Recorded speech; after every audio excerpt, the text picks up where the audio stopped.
أعوذ بالله من الشيطان الرجيم بسم الله الرحمن الرحيم قال الله تبارك وتعالى ولا تقربوا الزنا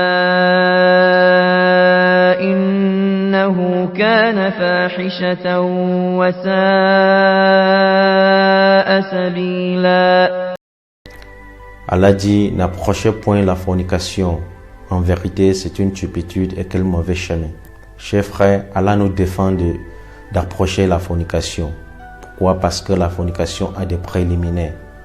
Ce qui conduit sans doute directement à cet acte ignoble. Entre autres préliminaires, il y a le regard d'homme sur une femme. Entre autres, le fait de suivre les pas d'une femme, suivre le derrière d'une femme, le fait de contempler le corps d'une femme, etc., etc. Qu'est-ce que l'adultère?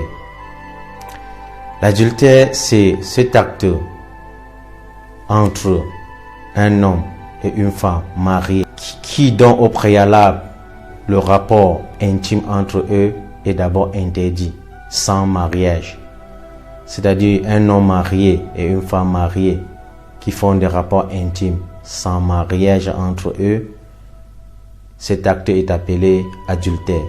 Mais par contre, si cet acte est commis par deux célibataires, on appellera cela la fornication et non l'adultère.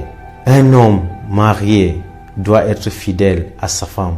Et si il peut voir une autre femme, qu'elle soit mariée ou célibataire, cet homme est un adultérin. Ainsi qu'une femme mariée qui fait des rapports intimes avec un homme, qu'il soit marié ou pas, est une femme adultérine. Et je tire l'attention des frères que la fornication ou bien l'adultère, autant pour moi, n'est pas faite seulement pour les femmes.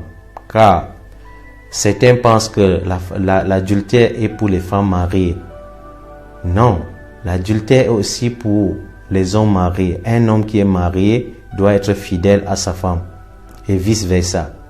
Si un homme marié fait des rapports intimes avec une célibataire, l'homme marié est appelé adultérin et la célibataire est appelée fornicatrice. De même, si une femme mariée fait des rapports avec un homme célibataire, la femme mariée est une adultérine et l'homme marié sera plutôt un fornicateur. Et tous les sentences et jugements qui s'appliquent à une adultérine est aussi applicable à un adultérin. Donc, sachez que l'adultère est pour l'homme ainsi que pour la femme.